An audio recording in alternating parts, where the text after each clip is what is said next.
Close your eyes for a second. You're standing on a front porch. The year is 1940. The address is somewhere in Middle America, Ohio, Indiana, Missouri, it doesn't matter which. What matters is the house behind this door. You knock. Nobody answers because we're going in anyway. And what you find on the other side of this door is a world so different from the one you live in now that it might as well be another planet. But here's the thing. Real families lived here, raised children here, cooked every meal here, got sick here, argued here, fell in love here, and buried people from here. This was not a museum. This was a life. Let's go inside. The front door and the entryway. The first thing you notice when you step inside an American home in 1940 is how dark it is. Not pitch dark. The windows are open, there are lamps, but compared to the brightness of a modern home with its recessed lighting and LED everything, a 1940 house is dim, intimate. The light comes from specific sources and doesn't reach every corner, and this gives the rooms a texture that modern homes have lost entirely. The entryway is small and purposeful. A coat rack, an umbrella stand, a small table with a telephone on it if the family is one of the roughly 40% of Americans who have residential telephone service in 1940. That telephone, if it exists, is a heavy black Bakelite instrument on a four-party line, meaning up to 4 households share the same line, and if you pick up the receiver, you might hear your neighbor's conversation already in progress. Privacy on the telephone in 1940 is not a given. It is a courtesy that everyone pretends to observe and nobody entirely does. There are no shoes by the door. Shoes are not removed at the entrance in 1940 American homes. You keep your shoes on. The floors get swept. And on a small shelf near the door or on the telephone table, a Bible, not as decoration, as reference material. The living room of a 1940 American home is the most formal room in the house. Not formal in the sense of uncomfortable, formal in the sense of intentional. This room is maintained. The furniture is the best the family owns. It is not where the children play. It is where guests are received. The furniture is heavy, upholstered in wool or mohair, dark wood frames, a sofa, 2 armchairs, a cocktail table, nobody calls it a coffee table yet, a floor lamp in the corner, casting its amber circle on whatever's underneath it, a radio cabinet against one wall. That radio cabinet is the most important object in the room. In 1940, over 80% of American homes have a radio. It is not background noise, it is the center of family life. In the evenings, the family gathers around it, the way a later generation will gather around a television screen. The war in Europe is something you hear on the radio every evening after dinner, a voice from very far away describing things that feel, to most Americans in 1940, safely distant. They are wrong about the distance, but they don't know that yet. The radio is also where you hear Jack Benny on Sunday nights, where your children sit on the floor before bed to hear The Lone Ranger, where the world comes into the living room, whether the living room is ready for it or not. There is no television. In 1940, fewer than 10,000 sets exist in the entire United States, almost all in New York City. For the overwhelming majority of American homes, the screen has not yet arrived. The walls are painted in deep greens, dusty rose, warm cream, the interior palette of a decade that has not yet discovered white as the default. Wallpaper with patterns, stripes, florals, something applied in 1932 that will stay until 1951. On the mantelpiece, formal photographs in dark frames, a wedding portrait, a military photograph, a child who looks uncomfortable in their best clothes. These are not casual snapshots. Photography in 1940 is still an event. When a photograph is taken, it means something. Leave the formal room. Walk down the hallway and enter the room where the family actually lives. The kitchen in a 1940 American home is the site of more continuous physical labor than any other room, and almost all of that labor belongs to one person. The stove runs all day, gas or coal. There is always something on it. Coffee kept warm on the back burner from breakfast until it becomes something closer to tar by afternoon. The refrigerator, if the family has one, is a relatively recent acquisition. Electric refrigerators became common in the 1930s, but in 1940, nearly 30% of American homes still use an icebox, a wooden insulated cabinet cooled by a delivered block of ice. The iceman knows which back door to leave it at. He knows how many pounds each family takes. On the narrow counter covered in oilcloth, there is a bread box, a canister set for flour, sugar, coffee, tea, a hand-operated egg beater, a meat grinder that clamps to the edge of the counter, a rolling pin that belonged to someone's mother. The kitchen table is in the kitchen. This is where the family eats every meal that does not involve guests. It is also where homework gets done, bills get paid, newspapers get read, and every significant conversation of daily life actually happens. The pantry holds the family's reserves: canned goods, dried beans, a 25-pound bag of flour, a jar of lard the size of a small bucket. These are not trend items, they are food security.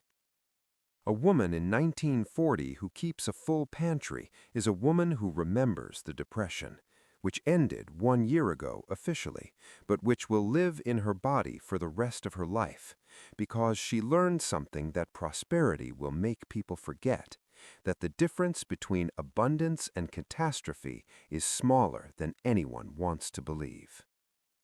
The food. What a 1940 American family eats tells you everything about who they are and when they are. Breakfast is built from scratch every morning: oatmeal or eggs, toast, fresh squeezed orange juice if it is available, frozen concentrate hasn't arrived yet, strong black coffee for the adults. Lunch is simpler: a sandwich, a bowl of soup, leftovers warmed on the stove.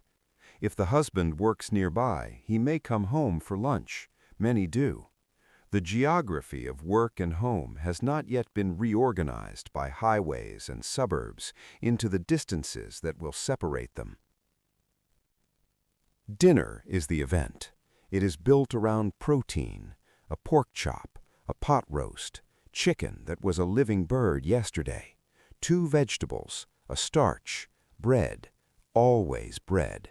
Fish on Fridays if the family is Catholic.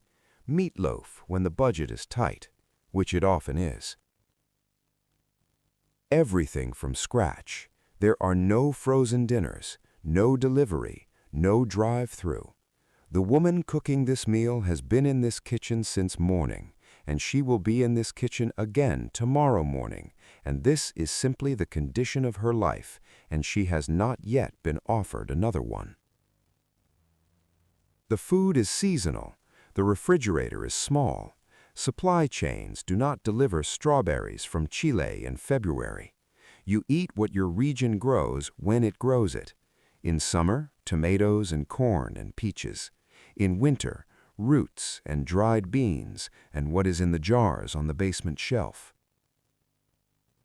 There is no food waste. The concept is obscene to a family that lived through the Depression. Every bone becomes stock. Every stale loaf becomes bread pudding. Every scrap of fat is saved in a coffee can on the back of the stove. The kitchen in 1940 wastes nothing. Not a drop of fat, not a heel of bread, not a single thing that still has something left to give. The bedroom. The master bedroom is smaller than you expect. builders haven't learned yet that Americans want larger bedrooms. In 1940, the bedroom is a room for sleeping. It is not a retreat with a television and a reading nook. It is where the bed is. The bed is the room's defining object. Full size, usually. Headboard in dark wood. Cotton sheets, wool blankets, and a quilt made by someone in the family, possibly still alive, which gives it a weight beyond its thread count. The dresser holds what a closet would hold in a later era, because the closet is small. One closet, two people, shared with the winter coats and the extra blankets and the box of things with no other home. Americans in 1940 own fewer clothes, not because they cannot afford more, because the culture of accumulation has not yet arrived. A man has two suits, a work suit and a church suit. He knows which is which, and so does everyone else. On the dresser surface, a hand mirror, a hairbrush, a bottle of Evening in Paris perfume in its cobalt blue bottle, if there is money for it, and a photograph. There is always a photograph. The children share a bedroom. 2 to a room is the norm, 3 not unusual. Private bedrooms for children are a luxury in 1940, not a standard. The children share the space, the dresser, the small window view, and this is not deprivation, it is simply the shape of childhood in this decade. The bathroom. Not every American home in 1940 has an indoor bathroom. According to the U.S. Census, only 55% of American homes have complete indoor plumbing in 1940. The remaining 45% have partial plumbing, an outhouse, or both. In the homes that do have a bathroom, there is one bathroom for the entire family. The concept of a second bathroom, a master bath, a half bath, these are features of a future that has not been built yet. The bathroom is functional and sparse, a clawfoot tub or an early built-in, a pedestal sink, a medicine cabinet with aspirin, a straight razor, a tin of tooth powder. Bath time is scheduled. Hot water is limited. The water heater is small and slow to recover. The family bathes in sequence, children first, adults after. In some homes, the water shared. Daily bathing is not the standard in 1940. Americans bathe once or twice a week. Daily bathing is a post-war habit, invented not by hygiene requirements, but by soap and deodorant companies that will spend the 1950s and 1960s convincing the public that anything less is shameful. In 1940, the bar of soap on the tub ledge has been there all week, and nobody thinks anything of it. The basement. Go downstairs. The furnace is down here. In most 1940 homes in the Midwest and Northeast, heat comes from a coal or oil furnace in the basement. It is a large iron requiring presence. Someone, almost always the husband, comes down every morning to tend it, to bank it up, to clear the ash, to make sure the house is warm before the family wakes.